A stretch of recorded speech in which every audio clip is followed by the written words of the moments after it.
born with a very rare syndrome that only 2 other people in the entire world that we know of have.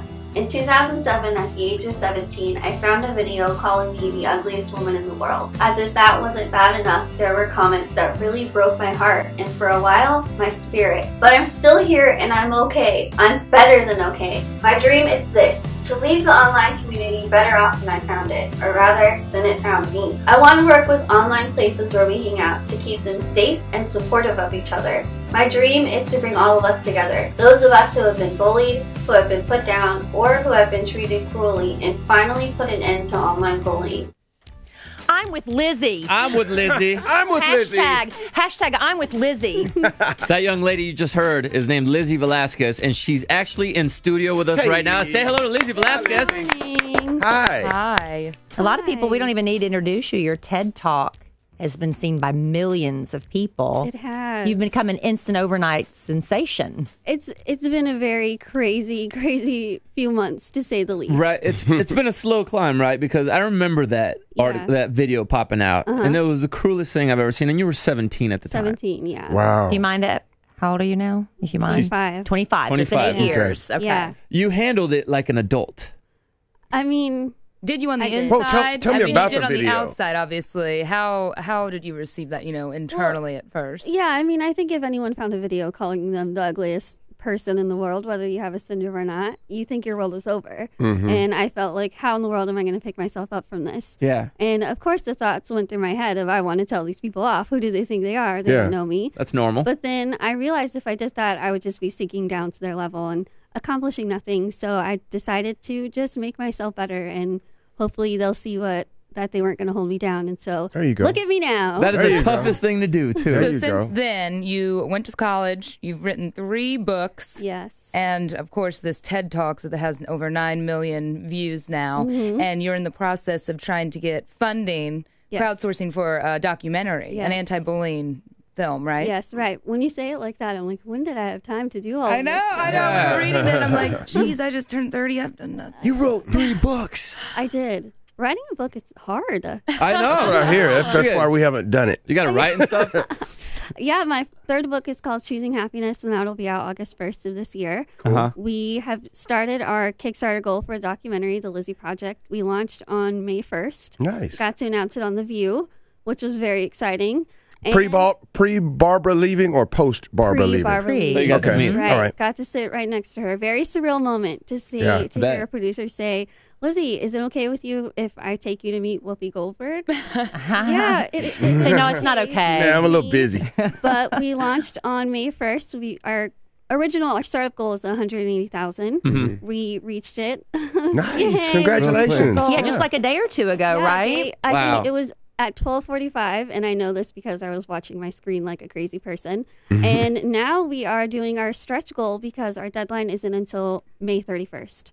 So Okay. now we're continuing to raise money to pay for the editing and the music and distribution and all the extra costs. Nice. So we still have 3 days, and we're still going strong. All right. Now, tell us a little bit about your condition, because I know in your intro we just played, only 2 people have this. Is it even That got we a know name? of. Because in all the times you've talked about it in the videos, I've never heard a name for your syndrome. Is it so No rare there's name. not even a name for it? Yeah, it's not diagnosed yet. Do they let you name it if you want?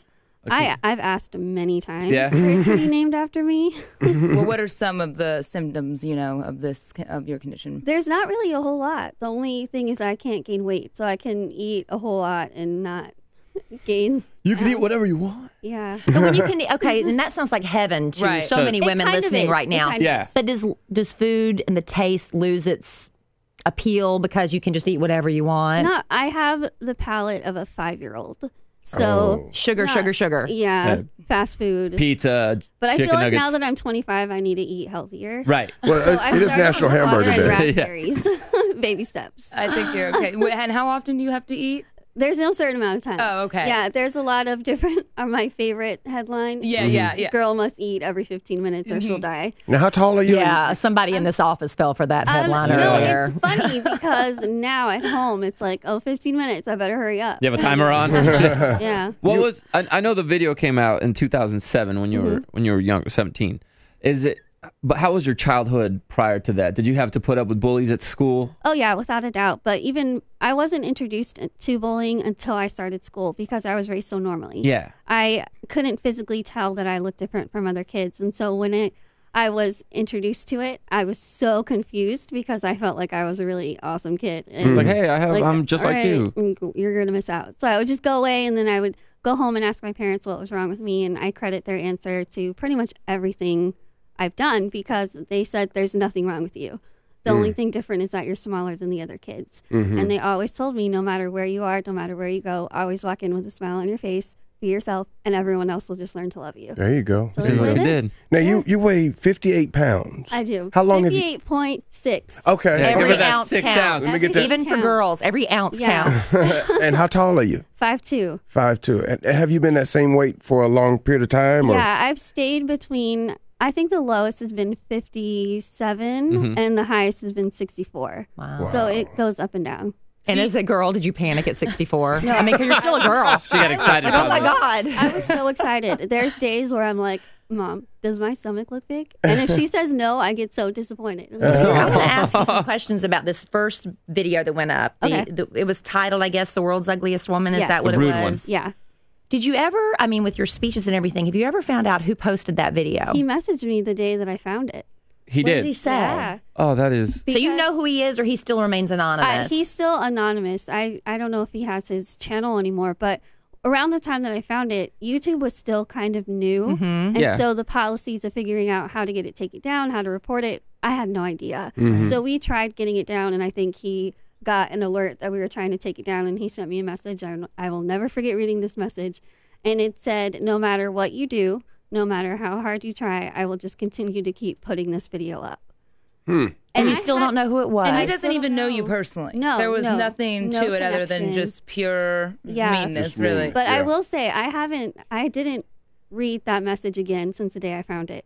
And in the process of working on this film, I was going through messages and I found it. Yeah. And I had the craziest feeling because I wasn't angry. I wasn't upset. And I realized that video has got me to where I am today. It's fuel. I You used it can't- as fuel. It's like I wanted to work a million times harder. We're talking with Lizzie Velasquez, who is, oh man, you're just a wonderful person. Just an inspiration. You're It has such to an be. inspiration. Thank you. You took that message and you turned it into this fuel to write 3 books and to become a motivational speaker. By the way, you are an incredible motivational speaker. Thank You're you. great. Thanks. You're hilarious.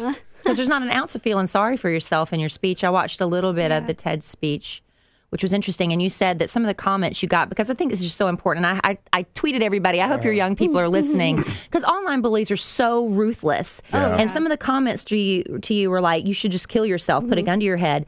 And there are other girls who have literally gotten that same message and did it. And girls have committed suicide, and little boys have committed suicide. Why do you think you didn't go to that place? I have an incredible support system with my family, my close friends, extended friends. Through the process of speaking and people knowing my story, getting emails of people who are in that situation. Yeah. And I can feel their pain reading the emails. And then at the bottom, they say how they found my story and they turn their life around. And I can feel their happiness through this email.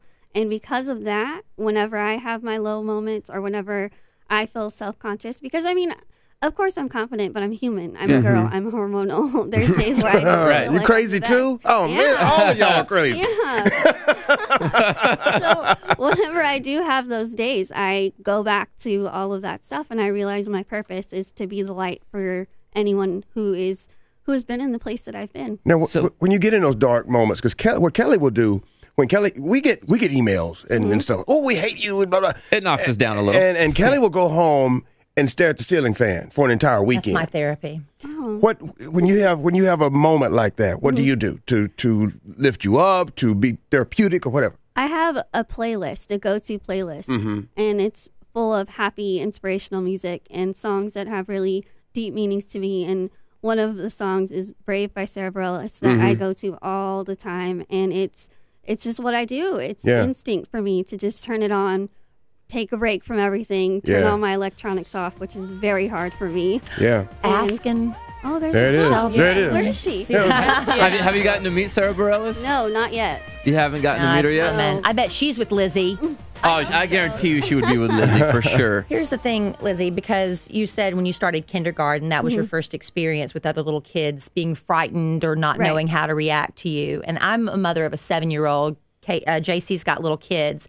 I think that this might be very helpful for parents because I've been in a situation like at the Walmart and we'll come around a corner and there will be somebody in a wheelchair with no legs or something. And my daughter's natural instinct is to point, what's wrong? What's wrong? They're and curious. the parent's instinct is to shh, get him away. But how do you think, in your experience, because I know kids probably ask their mom, Mommy, what's wrong with her? Why does she look like that? What is your advice to a parent with a child asking questions? That's a Good really good question. Yeah. I was actually in a wedding this past weekend, and as I was walking, I was a bridesmaid, and as I was walking down the aisle, I heard a little kid yell, "She's so skinny."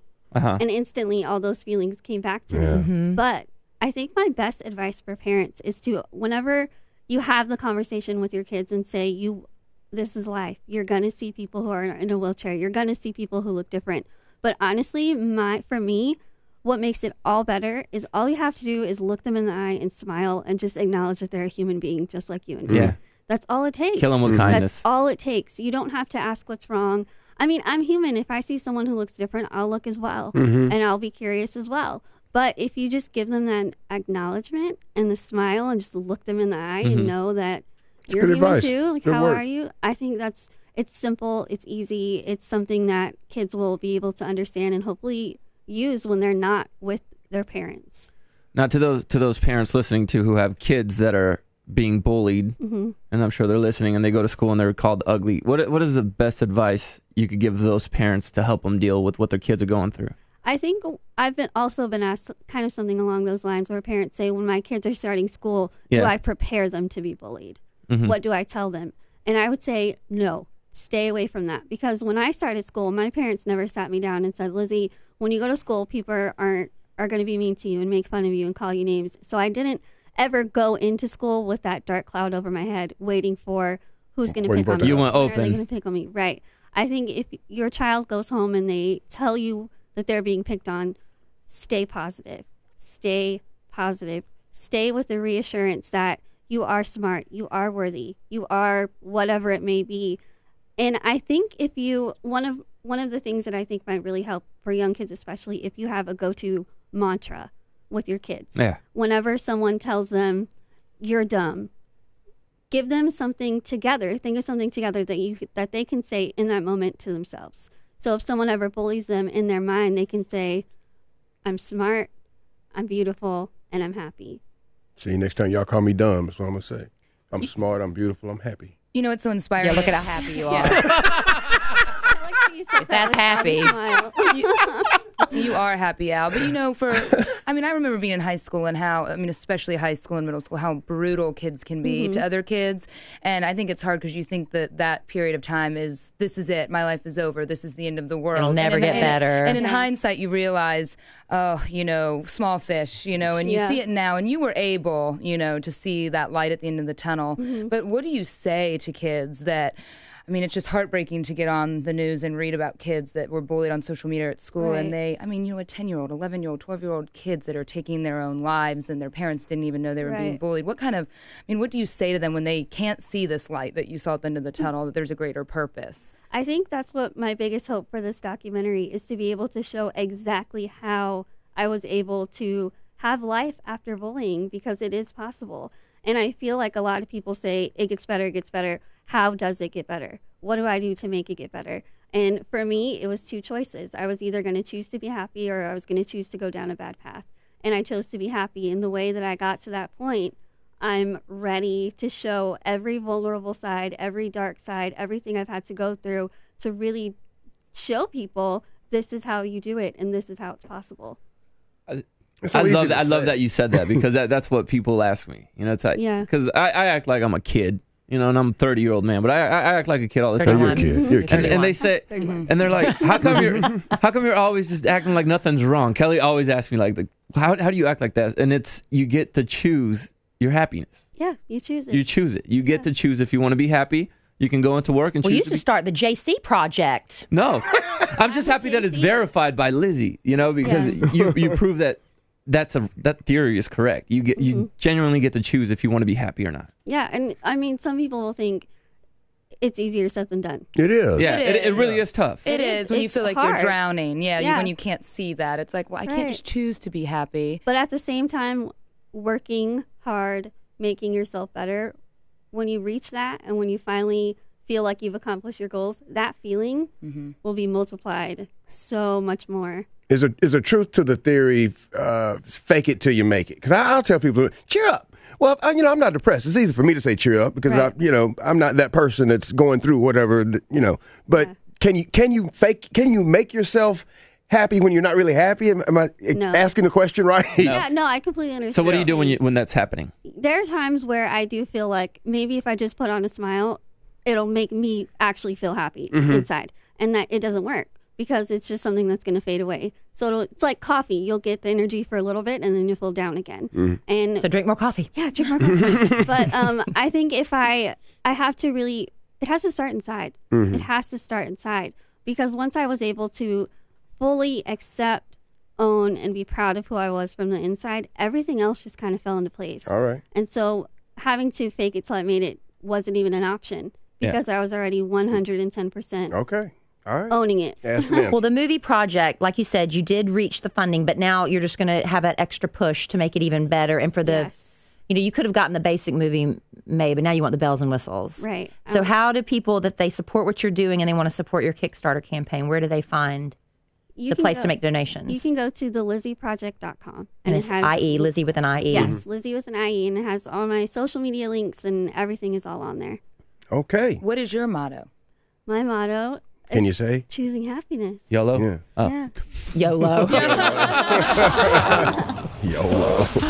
You only Lizzie once. Well, if you haven't watched the TED speech that Lizzie gave, it's worth sitting down with the kids, especially if you've got a child who's being bullied.